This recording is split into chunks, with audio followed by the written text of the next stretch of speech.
तमिलनाडु के मुख्यमंत्री MK Stalin all India federation for social justice उन्होंने ये बनाया है, जिसकी आज पहली कॉन्फ्रेंस हुई। इस कॉन्फ्रेंस में तमाम विपक्षी दल मौजूद हैं और उन्होंने अब मांग की है कि सरकार अगर वास्तव में ओबीसी की इतनी चिंता करती है और उनकी आर्थिक और सामाजिक हालात का पता करना चाहती है, तो उसके लिए कास्ट सेंसस क्यों नहीं लेकर के आती। विपक्षी दलों का यह कहना है कि सामाजिक न्याय के लिए कास्ट सेंसस यानी कि जातिगत जनगणना बहुत जरूरी है। बिहार में तो यह मुद्दा काफी पहले ही गरमाया हुआ है। वहां की नीतीश सरकार कास्ट सेंसस करवाने जा रही है। विपक्ष की दलील यह है कि 1931 के बाद यानी कि हिंदुस्तान की आजादी से पहले 1931 सेंसस के बाद भारत में कास्ट सेंसस हुआ ही नहीं। ऐसे में संसाधनों का बंटवारा एक बहुत ही पुराने आधार पर हो रहा है, जो बिल्कुल ठीक नहीं है। अगर संसाधनों का उचित बंटवारा करना है तो कास्ट सेंसस आज के हिसाब से होना चाहिए। उसी से पता चलेगा कि ओबीसी कितने हैं, एससी कितने हैं, एसटी कितने हैं। कास्ट के हिसाब से डिवीजन होगा और फिर आप संसाधन का बंटवारा कर सकते हैं।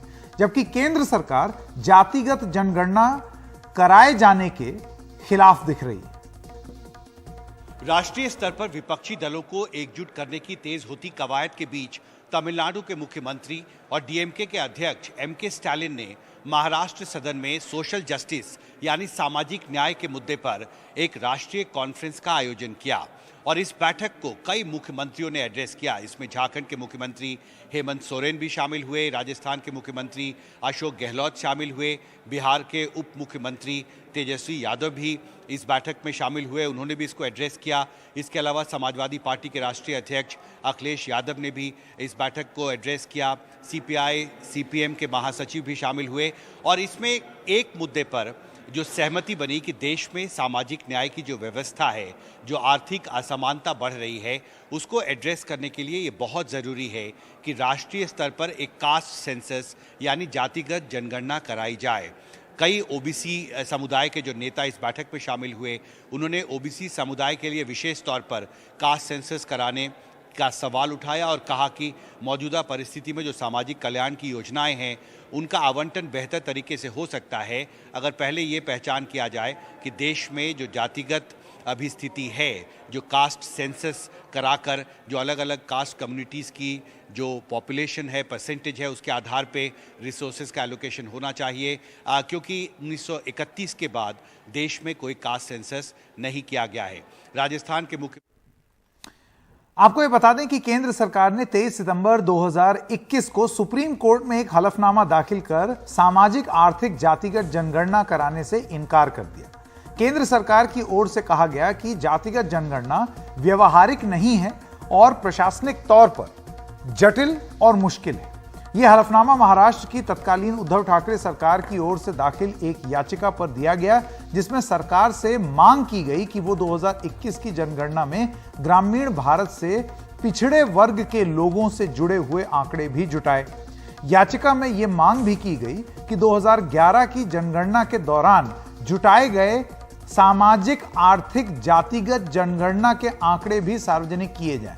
तत्कालीन यूपीए सरकार ने 2011 में जनगणना में ये आंकड़े जुटाए थे, यानी कि कहने का मतलब यह है कि 1931 के बाद 2011 में उस समय की यूपीए सरकार ने कास्ट सेंसस यानी कि जातिगत जनगणना कराया था, लेकिन सरकार ने तब इसकी जानकारी साझा नहीं की, यानी कि यूपीए सरकार ने नहीं की। तो जाहिर सी बात है, एक उम्मीद यह जगी होगी कि अब मोदी सरकार ने कर दिया होगा या फिर इस समय की जो सरकार है वो इस सर्वे को रिलीज कर दे।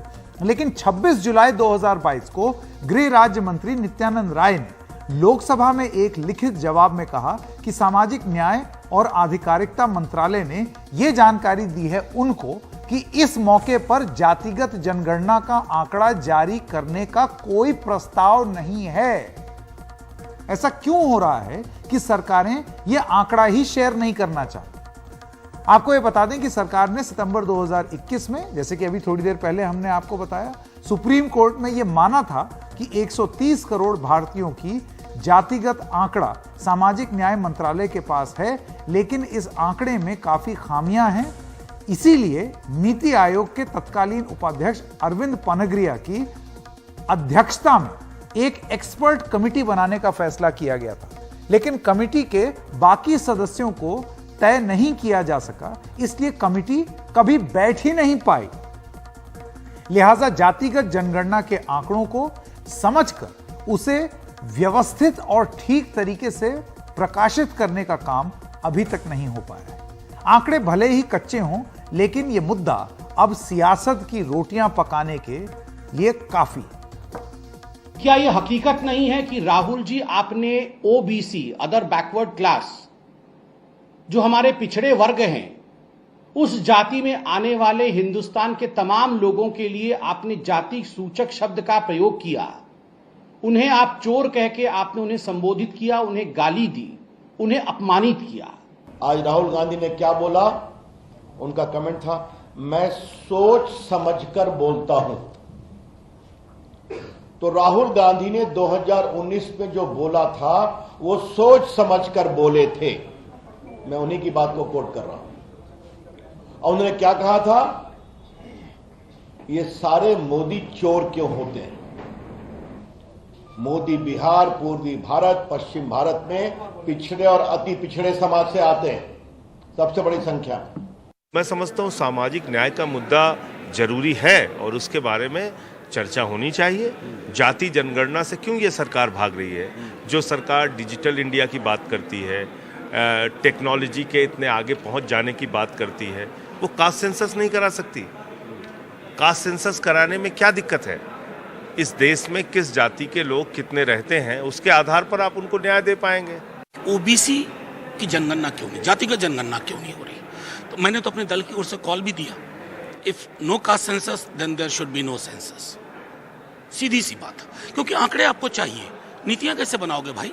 पॉलिसी फ्रेमवर्क कैसे डेवलप करोगे?